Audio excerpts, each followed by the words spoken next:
the stand. Alex Bell, you have been sworn.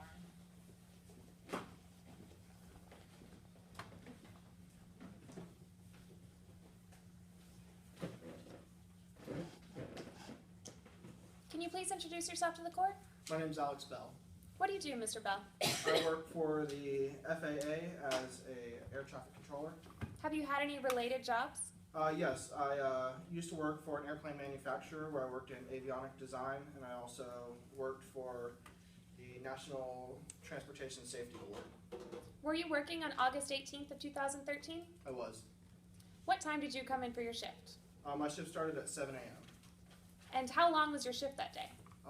I worked 2 shifts that day. My first shift was from 7 to 4 and then 4 to midnight. Is it unusual for you to work 2 shifts? No, it's not. Do you think that you were affected by working 2 shifts that day? I may have been a little tired towards the end, but I wasn't affected in my ability to do my job. Now, Mr. Bell, why are you here today? I was here because I was the air traffic controller working on that night when Mr. called in. How was that call? Is that call recorded? It was. How are those calls recorded? Any communications with air traffic control are going to be recorded so we can review them later if we have to. Have you seen the transcript from that recording? I have. Would having that transcript aid you in your testimony today? It would. Showing opposing counsel. Your Honor, may I approach the witness with what's marked as exhibit number 9? Mr. Bell, do you recognize this document? I do. And what is that document? This is a transcript of the conversation that I had that night. Is that a full and accurate transcript? It is? Is there any other recording of that conversation that would be more accurate? No, there's not. Your Honor, at this time the plaintiff offers exhibit number 9 into evidence. Any objections? Without objection, Your Honor. Without objection, exhibit 9 will be entered. Mr. Bell, looking at that transcript, is this conversation similar to ones you have with other pilots in emergency situations? It is. What do you do when pilots call in with emergencies? The first thing we do is try to assess where they are and assess what the emergency is. What was the first question you asked Mr. Fortenberry? The first question was the nature of the emergency. And was he able to tell you the nature of that emergency? He just said that he had lost power to his plane and that he couldn't restart the engine. Were you eventually able to locate Mr. Fortenberry on your radar? I was. Was Mr. Fortenberry able to give you his speed and altitude? He eventually was, yes. And what speed and altitude was he at that time? He was at 3,000 feet and he was doing 80 knots. Were you able to locate any public runways for Mr. Fortenberry to land? There were no public runways nearby. Were you able to locate any private runways? I was. What private runway did you locate? It was the runway at South Fork Ranch. What did you know about this runway? I knew that that runway had a PAL system. Now, Mr. Bell, what is a PAL system? PAL system is a pilot-activated light system, and it's a system in which the lights will normally be off at the runway, but a pilot flying overhead can click on his microphone and turn the lights on so that he can safely land. Was there any information about this particular PAL system that you found? No, there wasn't. Was there any information about it working or not? There's no information. Now, was Mr. Fortenberry trying to turn on this PAL system? He was. And while he was trying to turn it on, was he staying at the same altitude? Well, his plane had lost power, and he was circling the area where he thought the runway was, so he didn't have any power, so he was losing speed as he circled. And as he was losing speed and altitude, was this becoming an emergency situation? Oh, definitely. If he couldn't get his power back on, he wouldn't be able to fly, and he would eventually would crash. Now, why is a PAL system helpful to pilots? It's helpful because the light can be diminished when the runway is not in use, but when it does need to be used, a pilot can turn the light system on himself by clicking on his microphone and know where he's going to land and safely land. To your knowledge, what was your last conversation or last contact that you had with Mr. Fortenberry? The last contact I had with him, he was still trying to get the lights on and was unable to, but he thought that he saw a pasture, so he said as he was descending, he said he was going to try and land in the pasture safely, and that was the last contact I had with him. Was he able to land safely? He was not. Did those lights ever come on? They did not. Thank you. Nothing further. May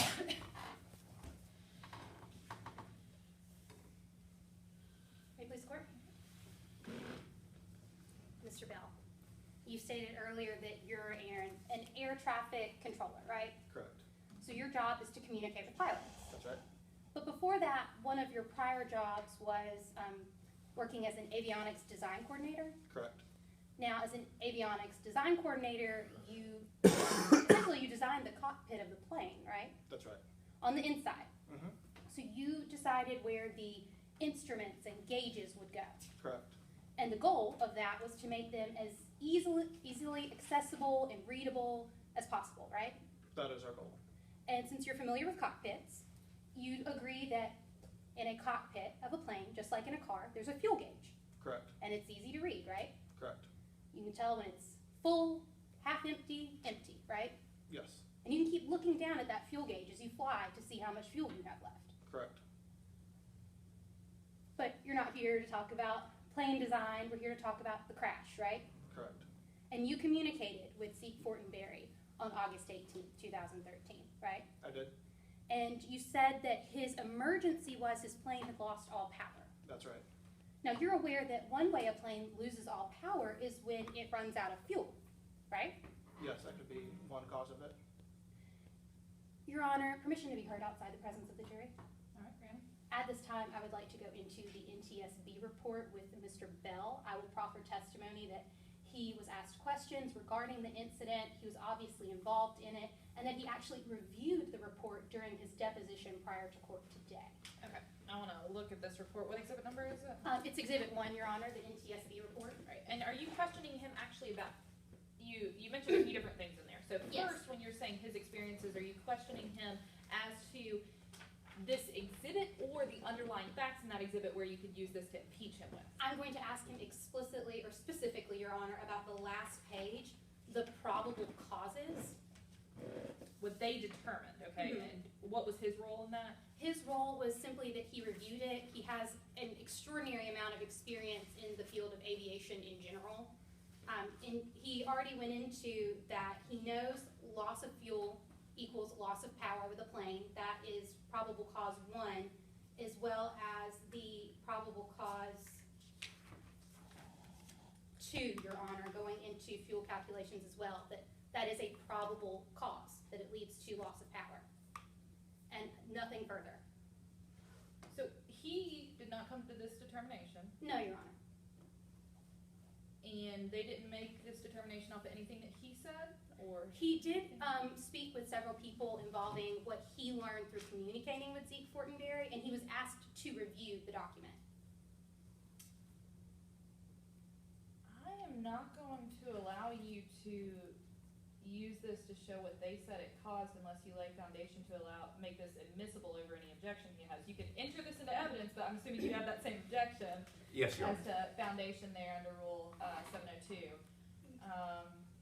If I may be heard, Your Honor, it doesn't go into absolute conclusions of what was the sole reason the plane crashed. It's just a list of probable causes, and counsel is free to cross-examine him on the probable causes as I well. understand that, but you're using somebody else's opinion about probable cause rather than his own witnesses. You can ask him if losing power could have been a probable cause, or losing fuel could have been a probable cause, things like that. But these other opinions, without supplying enough information, foundation to get this document entered into evidence, is improper. Now we can go back and address Rule 702 real quick to allow this into evidence. May I be heard, Your Honor? Could we take judicial notice of this document? Would you take judicial notice of it since it was produced by a government entity? It's already been ruled pre-trial that it meets the hearsay exception because it was created by a government entity. And obviously the source would be a good source, a reasonable and reliable source, Your Honor. Okay. And we're going to enter it through the expert, hopefully, anyway. I understand. Do you have an objection to taking judicial notice? Yes, Your Honor. Again, we do not have the author of this report in court today, and the entire section that they're going to be referring to is entitled Conclusions. I understand that. It's not a hearsay argument, so I don't care that we don't necessarily have the author in here.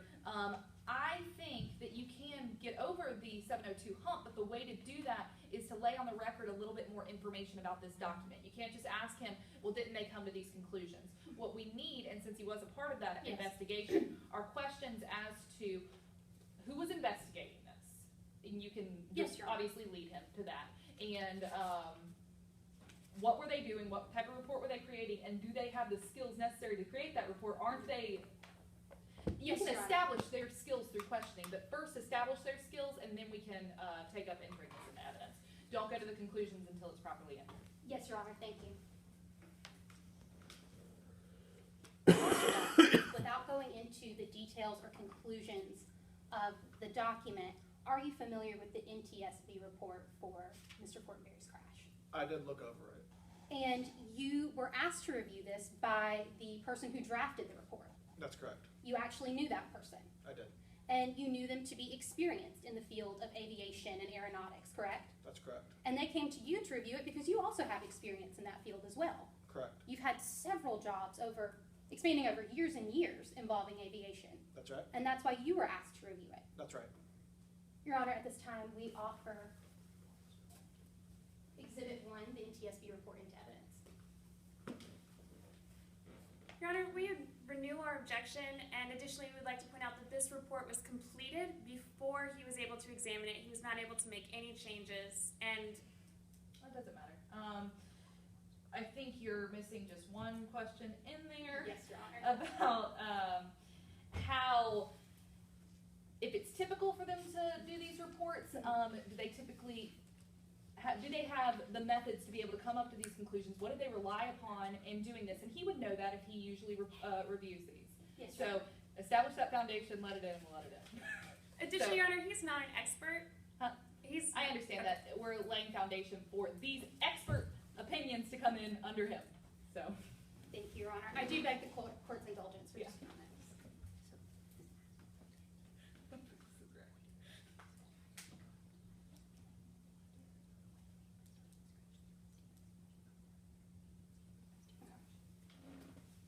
Permission to approach the witness? Yes. Actually, showing opposing counsel what has been marked as Exhibit 1. Approaching the witness. Mr. Bell, Yes. I'm now handing you what has previously been marked as Exhibit 1 for identification. Do you recognize this document? I do. Has it been altered in any way? Take a look at all the pages. It looks the same to me. Now, one moment.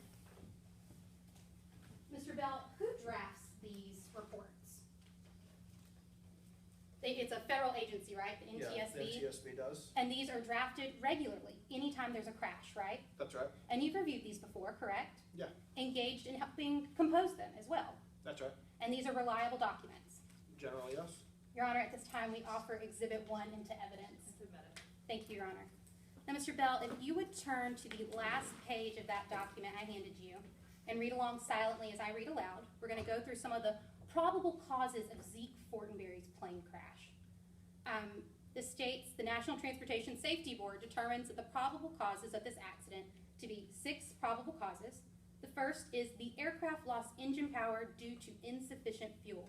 Isn't that correct? Yeah, that's what the report says. And then probable cause 2, given the intended flight distance, weather conditions, and the fuel capacity of the aircraft, the pilot did not have sufficient fuel to reach his intended destination and continue flight for 45 minutes. I also read that correctly? You did. Thank you, Mr. Bell.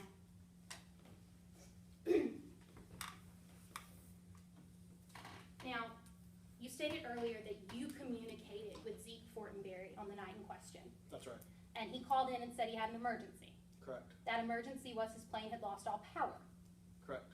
Now, your testimony today is that the transcript is the most accurate version of the conversation you two had, correct? Correct. So it's your testimony today that you never spoke with Mr. Fortenberry about fuel on the night in question. That's right. That's your statement. You never asked him about fuel. Correct. You never spoke about fuel. That's correct. Do you remember giving a deposition prior to court today? I do. One moment.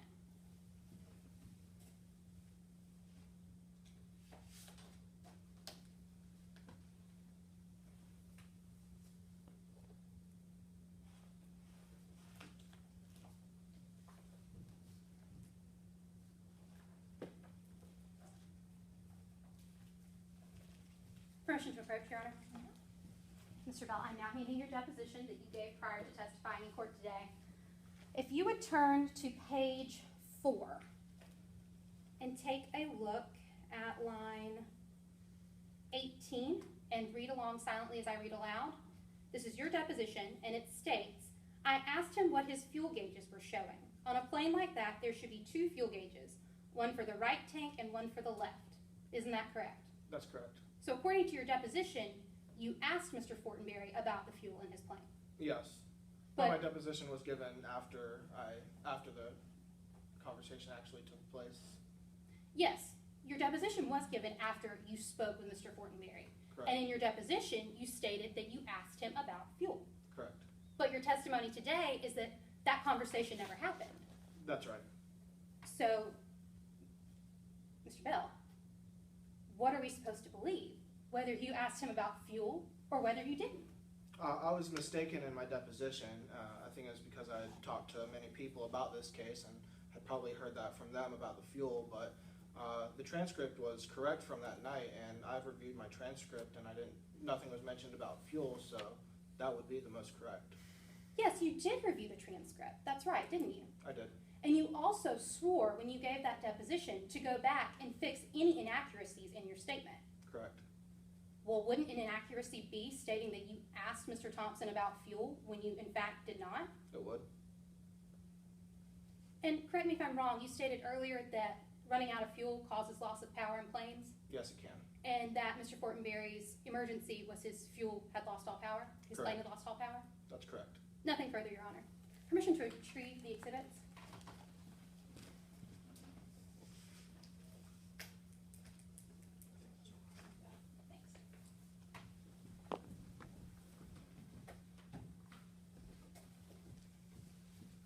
One moment.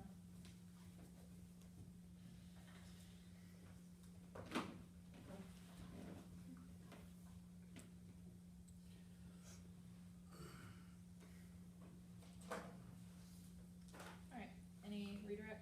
Yes, Your Honor. Mr. Bell, how long after you spoke with Zeke Fortenberry was this deposition taken? It was over a year. And why is the information in the deposition different from the transcript? As I was saying before, I talked to the author of the incident report and a lot of other people about the accident, and we talked about fuel being possibly being a cause. So when I gave my deposition, I must have accidentally remembered talking to Zeke about the fuel. Permission to retrieve evidence, Your Honor? And approach the witness with what is already been entered as Exhibit 1. Well, Mr. Bell, if you'll go to the back page of this report, will you read off cause number 4? The PAL system on South Fork Ranch was not in operational condition at the time of the crash. Will you read off number 5? The pilot was not directed to another nearby private airfield, specifically Stinson Ranch Field, which was 10 miles from South Fork Ranch Airfield on a heading of 270 degrees from that field. Thank you. Nothing further at this time.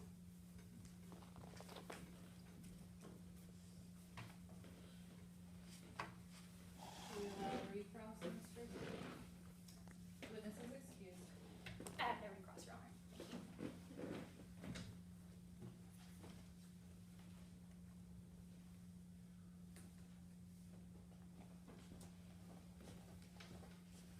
Your Honor, at this time, the plaintiff calls Sam Williams to the stand. Mr.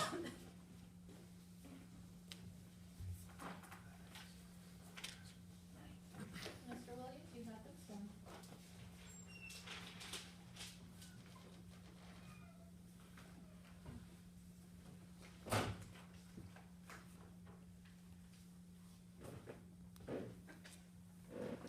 May I proceed? Can you please introduce yourself to the members of the jury? Yes, my name is Sam Williams. Mr. Williams, what do you do for a living? Well, I'm a mechanical engineer and I have an accident reconstruction consultant practice. And how are you involved in today's case? You contacted me to render an opinion about the radio system, the radio frequency system on Mr. Thomas's runway, I believe. Thompson, Mr. Thompson. Now, Mr. Williams, before we get into that opinion, it's important that the members of the jury have a chance to hear about your background. Can you tell us a little bit about your educational background? Absolutely, sure. Went to Cut and Shoot High School. Then after that, went on to Texas Tech. There I got a degree in animal husbandry, but then realized my real passion was in mechanical engineering. I had a minor in mechanical engineering. Pursued that from Texas Tech to get my master's degree in mechanical engineering from Rice University in Houston. And tell us a little bit about your professional background. Sure. So after I got my master's, I went into a private consulting firm. We designed highways, bridges, and several runways. We designed those airport runways. Did that for about 10 years. And then I was hired on with a private consulting firm to do accident reconstruction investigation. Stayed there for another 10 years and then went out on my own to do this. You said you're involved in accident investigation. What types of accidents specifically do you investigate? Generally aviation, airplane accidents. Now, without going into specifics, were you able to reach a conclusion in this case as to the cause of the crash on August 18th? Yes, I have. Now, in reaching that conclusion, did you have sufficient information on which to rely? Yes. And did you use reliable principles and methods in reaching that conclusion? I always use reliable principles. And are your conclusions in this case drawn to the degree of certainty that's used in your field? Yes, it's a professional degree of certainty. Your Honor, at this time, the plaintiff moves to qualify Mr. Williams as an expert in the field of aviation accident investigation. Any objection? No objection, Your Honor. All right. Now, Mr. Williams, you said you reached a conclusion as to the cause of the crash on South Fork Ranch. What was that conclusion? Well, my conclusion is that Mr. Thompson had a duty to maintain the pilot-assisted Objection, Your lighting Honor. system. That is a legal conclusion and invades the province of the jury. Response? Your Honor, the witness is simply testifying to what he concluded in this case. If I may proffer outside the presence of the jury, the witness will further testify that he investigated the runway system and determined that the malfunctions with the runway system itself were the cause of the crash. I understand. I am going to sustain that objection and ask for him to refrain from using legal terminology in his conclusions. He can explain what the typical responsibility of someone is when maintaining a runway, as that's within his knowledge, and he can explain those types of responsibilities.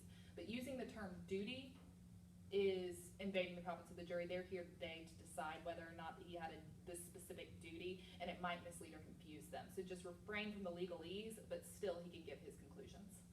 Yes, Your And Honor. we'll move to strike that. Now, Mr. Williams, considering the judge's ruling, can you tell us what you concluded to be the cause of the crash on South Fork Ranch? Absolutely, no problem. Mr. Thompson had the responsibility to maintain that pilot-activated lighting system.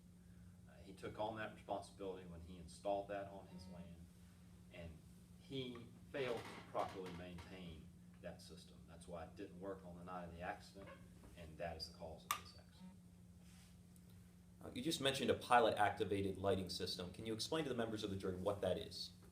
Sure. So you have runway lights on a runway, so at nighttime you can land on that runway. You can see the runway from the air, and you can know that you're going to be able to land in a safe, flat, no holes or anything like that. That's your confirmation. That's what you need. You don't want to run those lights all the time, and so you have a radio receiver on the switch that turns those lights on and off, and that's the pilot-activated lighting system. On the pilot's chart, he has a radio frequency that he will turn to. Give the microphone a couple clicks, that'll turn the lights on, and he can land. Now, did you actually investigate the pilot-activated lighting system that's located on South Fork Ranch? I don't remember exactly. I did not go to the ranch. Now, Mr. Williams, let's back up. During your investigation, at any point did you inquire into the runway system at South Fork Ranch? Yes. Your Honor, I'm approaching opposing counsel with what has been marked as Plaintiffs Exhibit 6. May I approach the witness? Mr. Williams, can you explain to the members of the jury what I just handed you? This is a picture of how the runway should have looked that night. And where is that specific runway located? That's the runway that he landed on, or did land on And what piece of property is that runway located on? Mr. Thompson's ranch. And has that photograph been altered in any way? No. Does it fairly and accurately depict what that runway looks like? When the lights are on, it does. The lights didn't turn on at the night of the accident. Your Honor, at this time, the plaintiff moves to enter Plaintiff's Exhibit 6 into evidence. Any objections? No objection. Exhibit 6 will be entered. Now, Mr. Williams, if you wouldn't mind just holding up that photograph to the members of the jury, explain to them where on this picture you can see the pilot-activated lighting system. Sure. This is the general view that you would like for a pilot to see when they're on approach. They're coming in, they're starting to land, they've activated the lights turn on, and they've got a clear view where they're going to land. Now, the pilot on the night of the accident did not see that in this case because the pilot-activated lighting system located over here, it's just a box on a radio receiver right by the switch. It didn't work that night. It failed because it was not properly maintained. Thank you, Mr. Williams. Now, you said that, you can put down the photograph. You said that lighting system was not operational on the night of August 18th. Who was responsible for maintaining that system? Mr. Thompson, it was his property, his runway, and he applied for the federal grant to get the pilot-activated lighting system installed. Your Honor, I'm approaching opposing counsel with what has been marked as Plaintiff's Exhibit 8.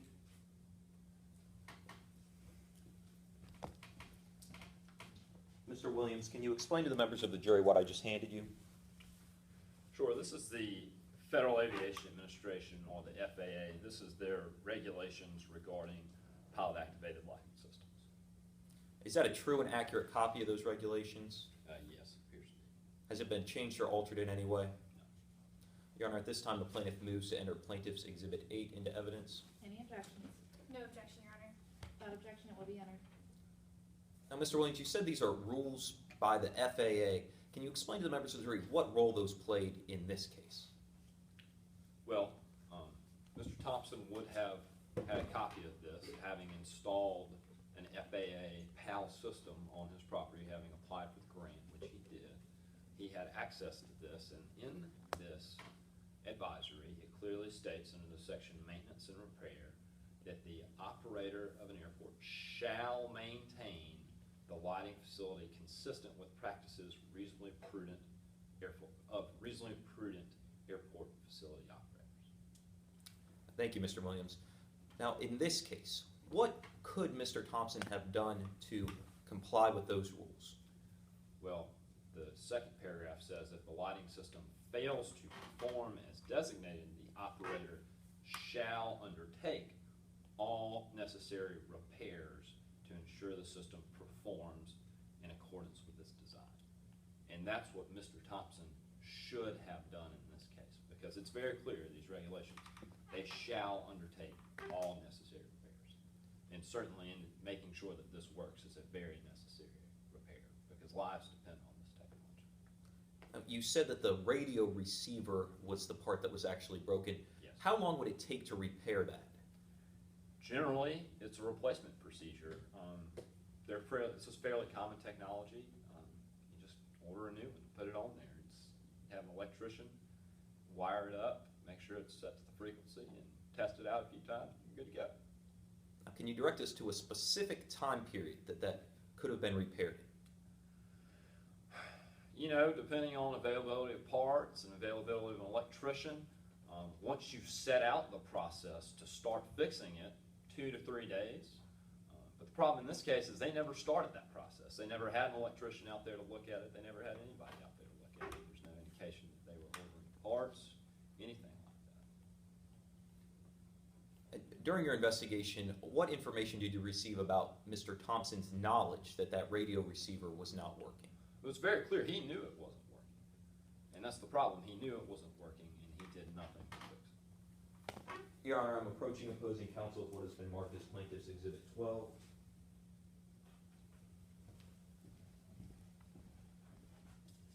Mr. Williams, can you tell the members of the jury what I just handed you? Sure. This is the email from Mr. Thompson sent to C.B. Thomas, I think he was the ranch manager, indicating that the PAL system runway lights were not working. And this, again, shows that they knew they were not working. Is that a true and accurate copy of that email? It is, and it's dated August 10th. Has it been changed or altered in any way? No. Your Honor, at this time, the plaintiff moves to enter Plaintiff's Exhibit 12 into evidence. Any objection? No objection. Without objection, it will be entered. Now, Mr. Williams, you said that email was sent from Thomas Thompson. What role did that email play in your investigation? Well, again, this shows me that on August 10th, 8 days before the accident, that they knew that those runway lights weren't working. Now, you said that Mr. Thompson could have obtained those repairs. Are there any other actions that he could have taken? Yes, he should have obtained the repairs, but also, in the meantime, he should have done everything in his power to spread the word that those lights were not working. Now, who would he have spread the word to? Well, primarily the FAA. Standard procedure in this case would be to call the FAA, notify the FAA that, hey, my runway lights aren't working, and that way the FAA will know not to route anyone to his runway. In this case, he did not do that, and that is why the pilot was routed to this runway. Now, Mr. Williams, you talked a lot about the runway in this case. Did you also investigate what the weather conditions were that night? Sure, absolutely. Your Honor, I'm approaching opposing counsel with what has been marked as Plaintiff's Exhibit 10.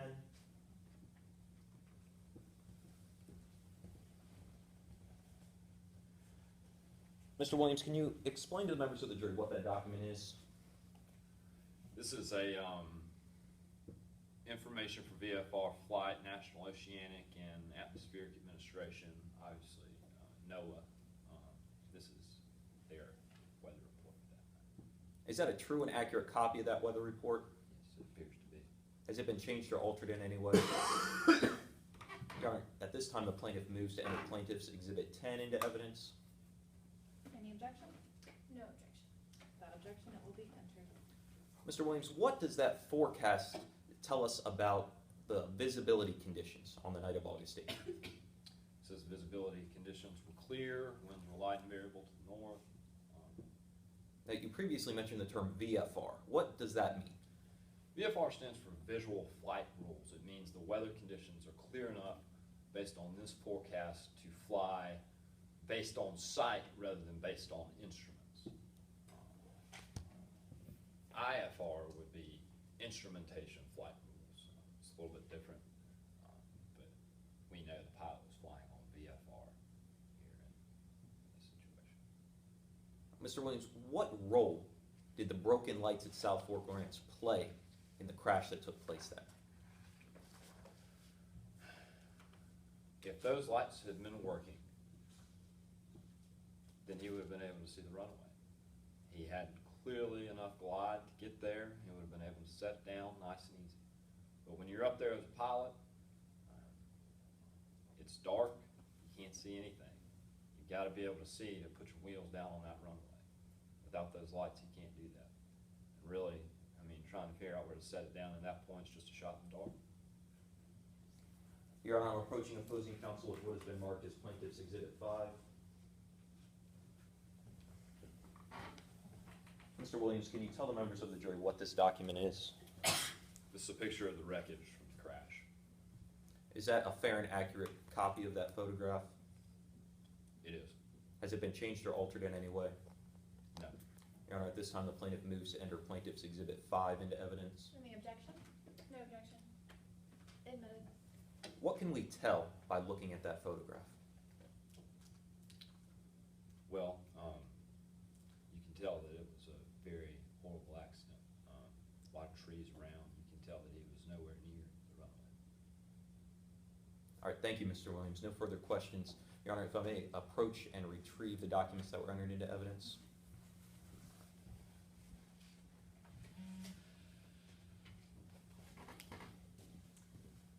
Now, are you putting these, if you're putting these back in the evidence, place them in the evidence area. If you're publishing them to the jury, ask and publish. Yes, Your Honor, may I publish them to the jury at this point? You may. Thank you, Your Honor. Then in that case, Your Honor, I ask for a minute for the jury to look over those exhibits. Thank you. You wanna look at anything, Brett? I'm good. All right, now Colin, please retrieve those and place them properly back into evidence. It's cold in here. I'm shivering. I know, it's freezing. And actually, Your Honor, may I approach and retrieve an exhibit?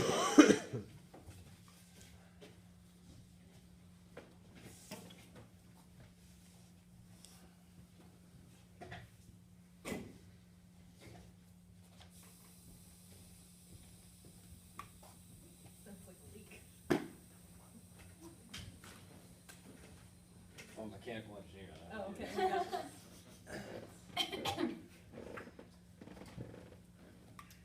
You made some conclusions about Mr. Thompson and his PAL system, right?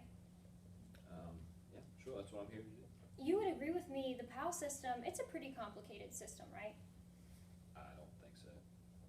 Well, it's not something, you said on direct examination that it requires a radio transmitter, right? Yeah. It requires somebody to come in and install the radio transmitter, right? You just need an electrician to make sure there's power running to it. And you said those electricians, you have to call and get them out to the ranch, right? Sure, it's pretty basic stuff, but Now, Mr. Williams, if you look at those advisory circular, the advisory circular that you talked about on direct examination, all it says is that Mr. Thompson had to act reasonably in fixing the airstrip, right? yeah, I don't have it in front of me, so I can't remember what it says verbatim. I know that it says Mr. Thompson shall act to fix the runway. In a reasonable amount of time, correct?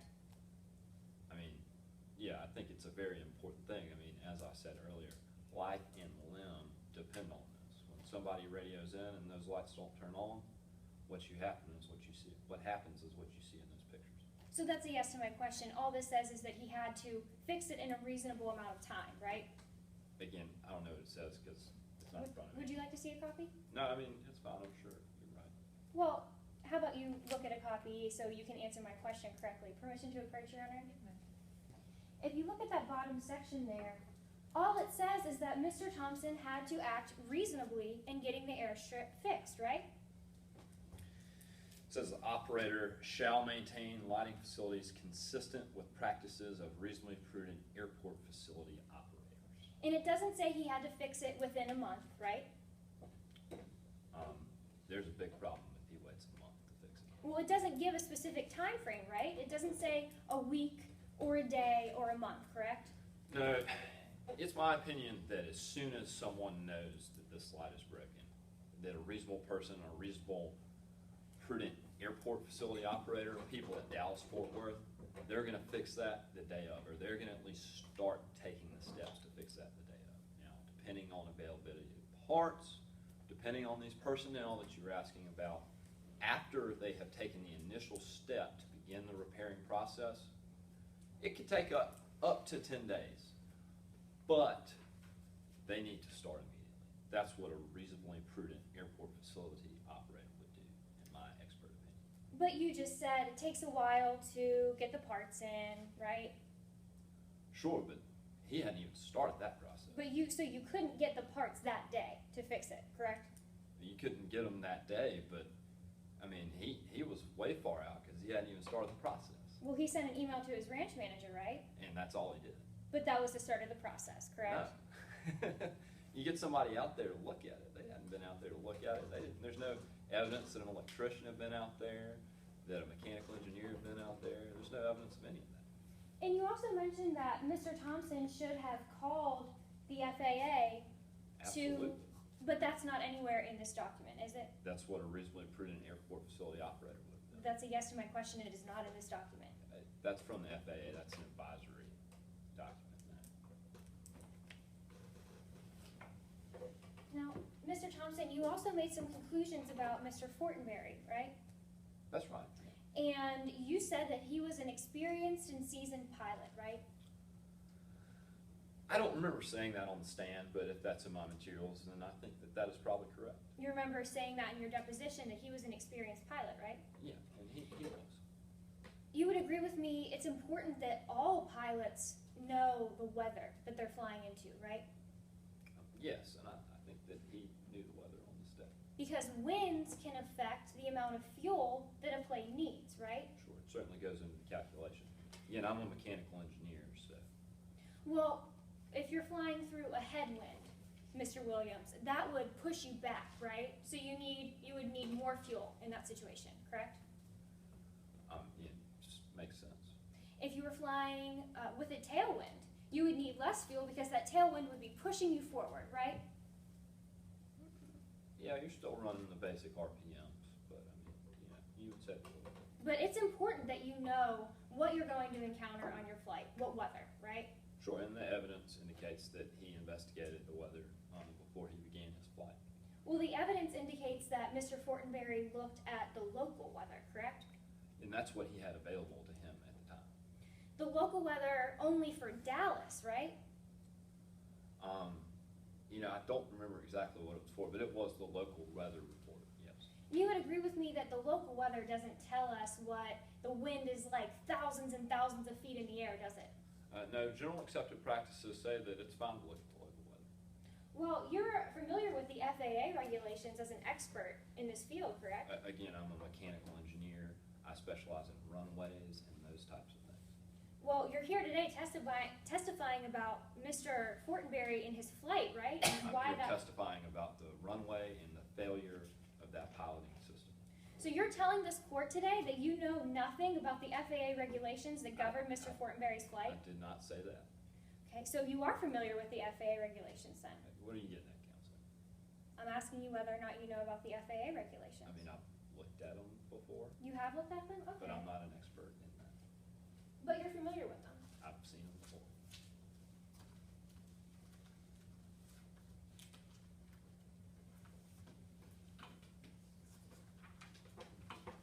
Permission to approve.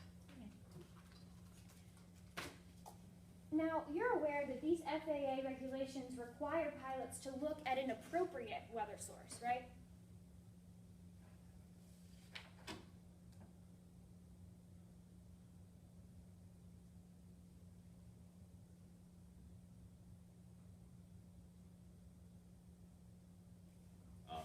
Yes, this says appropriate weather reports, weather forecasts, or combination of them indicate the following for aircraft other than helicopters, at least 1 hour before, 1 hour after.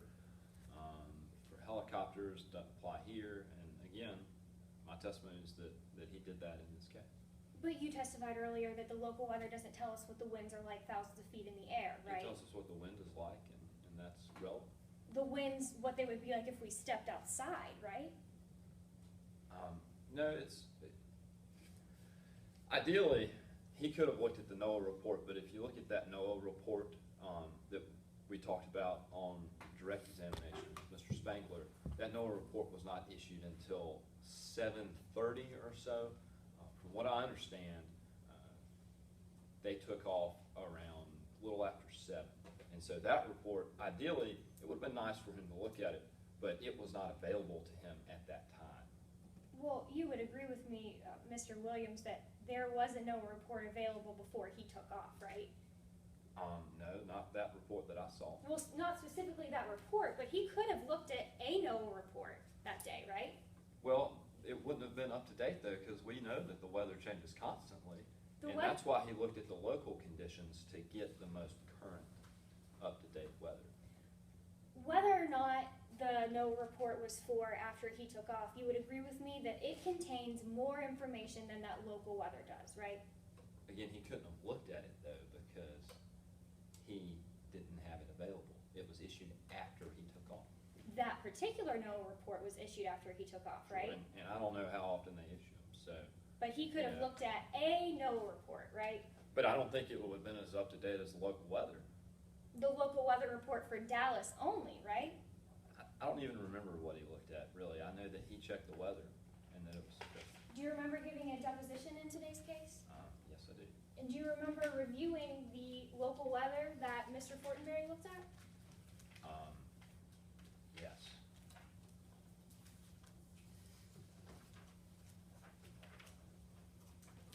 Showing opposing counsel what has been previously marked as Exhibit 11. you reviewed the local weather report that Mr. Fortenberry looked at, right? Yes, And that is that local weather report. it appears to be. Now, you agree with me that that is in substantially the same condition as it was when you looked at it during your review?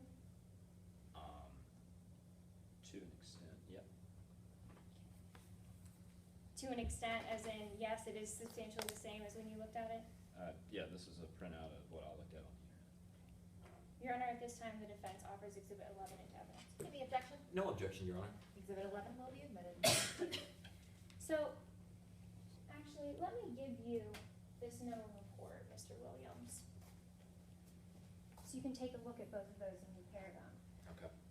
Now, you would agree with me, taking a look at that local weather, it does not tell you what the winds are like thousands of feet in the air, right? Objection asked and answered. Sustained. And that NOAA report has much more information, regardless of when it came out, as that local weather. Objection asked and answered. Sustained. You can ask specific details about those reports that you didn't ask earlier, but those general questions have been established. Okay, thank you, Your Honor.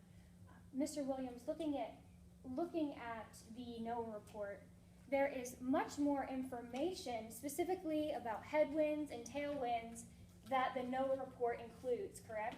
I want to get to your other question first. You were talking about different elevations and different wind. This doesn't specify elevations either on the NOAA report. But you would agree with me that it lists information about headwinds and tailwinds, correct? It lists specific degrees, like 130 degrees, we have a 10 knot. Here it says winds north-northeast. That generally, the degree specifications, that's what that means, north-northeast, south-west-east. That's just a little more technical way to describe it, but essentially it's saying the same thing. And as an experienced pilot, I think that he would know that. Mr. Williams, you stated that you've reviewed the FAA regulations, right? Yeah, they're right here. Now, taking a look at those FAA regulations, there are some things that Mr. Fortenberry had to do before he took off, right?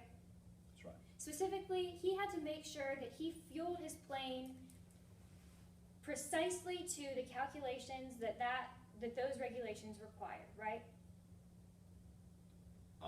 Yeah, you want to make sure there's gas in the airplane. Right. Specifically, he would have first needed to know how much fuel he needed to get from point A to point B, right? And then he needed, is that a yes to my question? Yes. Thank you. And then he would have needed an additional 45 minutes worth of fuel in his airplane, right? It makes sense. These pilots, you always plan for the worst case scenario, so you would want to plan for an extra 45 minutes. It doesn't just make sense, Mr. Williams, it's in those requirements, right?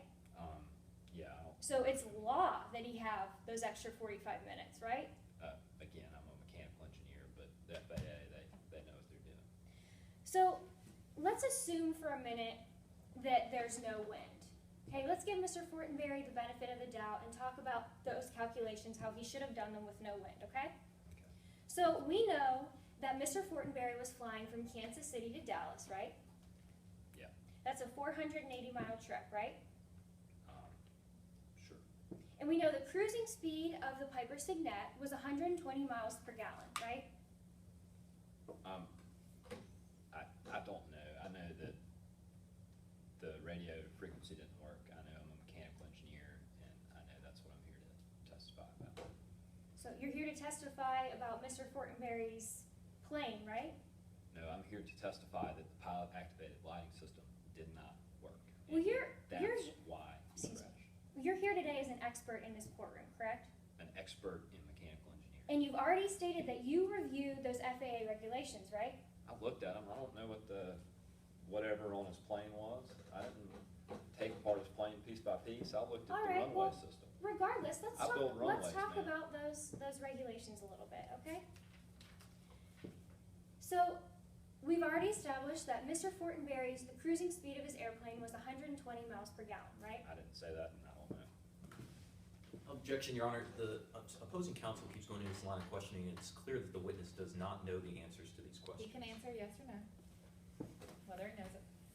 Well, hypothetically speaking, okay? Say the cruising speed of his aircraft was 120 miles per gallon, right? Again, I don't know what the cruising speed is, but hypothetically, okay. And that means that he would have needed, it would have been a 4-hour trip for him to make it from Kansas City to Dallas, right? Again, I don't know. Well, hypothetically, that would have been a 4-hour trip if we know he was traveling 480 miles at 120 miles per hour, right? I didn't bring my calculator with me, but, yeah. But you would agree with me that's correct, right? No, but Okay, so he would have needed 40 gallons of fuel in order to make it to Dallas, right? I don't know. Well, hypothetically, Mr. Williams, we can do the math right here. He would have needed 40 gallons to make it from Kansas City to Dallas, right? I mean, assuming that your math is right, then yeah. Well, you're free to correct me if I'm wrong, Mr. Williams, but he would have needed 40 gallons of fuel to get to his destination. In your hypothetical, we'll go with it. Okay. So that means that in order to be FAA compliant, he needed even more fuel than that, right? Again, I don't know, I mean. Well, it's right there in front of You you. would need the 45-minute time that we talked about. I think, fly after 30 minutes is what, 45 minutes at normal cruising speed, or for helicopters, fly for that for 30 minutes, so, okay. So for an airplane, he would have needed an additional 45 minutes worth of fuel, right? Yeah, And you we already testified- went over that. You testified earlier that is crucial. That's a safety net for pilots, right? To have that extra 45 minutes. You see, pilots always account for the worst case scenario, and that's why regardless of what kind of fuel they have in their airplane, regardless of anything, when a pilot's up there, they're always looking for a place to land. When you're in that plane, if you say, boom, I've got to land right now, you're looking at where to put down. And that's exactly what happened in this case. You never know what kind of emergencies are going to happen up there. Well, that's why And when that. an emergency happens, you have to put it down. And he put it down in this airfield, hoping those lights would work. And I'm here to say those lights didn't work, and they should have.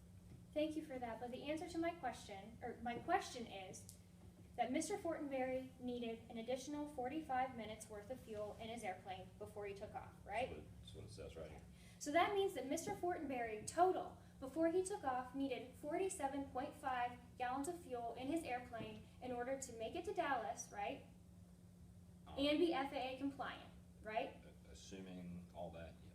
But his airplane only held 45, right? I don't know what the airplane held. Well, you would have reviewed the performance specifications in your review, right? I'm not an expert in that, but yeah.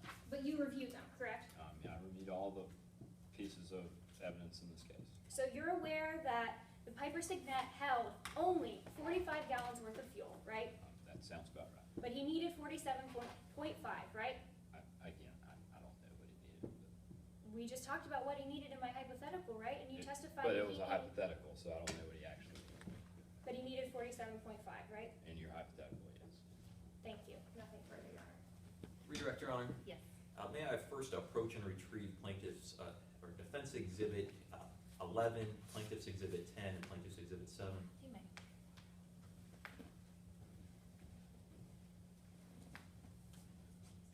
I believe you have some, Mr. Williams.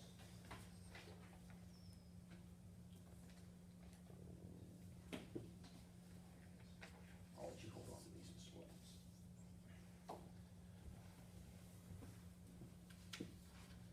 All right, now, Mr. Williams, you were asked about a lot of hypotheticals by Ms. Kluska. I want to bring us back to reality here for a second. Now, can you read out the first line on that NOAA weather forecast underneath of the logo? Sure.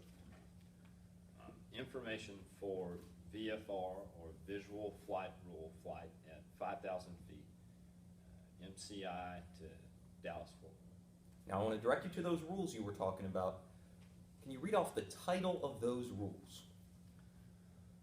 Part 91, Section 167, fuel requirements for flight in IFR conditions. You said that's for IFR conditions. Do those rules apply to flights in VFR conditions? You're right, I'm glad you pointed that out. So this is for instrument flight rules, which are a different set of rules than apply to visual flight rules. VFR is a very different type of flying. You use your instruments when conditions are rain or cloud or something like that that would keep you from using your visual flight instruments. But of course, in order to trust what we can see the most. Now, based on that, would those rules have been applicable to Zeke Fortenberry? No. Now, you also mentioned, Ms. Kluska asked you about the weather forecasts. Now, you have the NOAA forecast in front of you and the local weather forecast. Can you hold up the forecast that Zeke had access to, which the one that he could have accessed? Local weather forecast. And in this case, what does that forecast indicate about the wind speed then? Indicates the wind speed was north-northeast at 10 miles an hour. Low that night was about 70 degrees, clear skies. Probably a really nice night for flying. And to turn your attention back to the runway at South Fork Ranch that you investigated, on August the 18th, when Zeke Fortenberry lost his life, what steps had Mr. Thompson taken to get those lights fixed? He didn't take any steps. He sent an email, and they didn't follow up on that email. And they should have immediately gotten somebody out there to start work on that system. Your Honor, may I approach and retrieve Plaintiffs Exhibit 12? Mr. Williams, you mentioned this email. Can you direct me to where in that email, it was sent by Mr. Thompson, where in that email is the word fix used? It's not in there. Where in that email is the word repair used? It's not in there. Where in that email is the word order parts? It's not in there. Thank you, Your Honor. No further questions.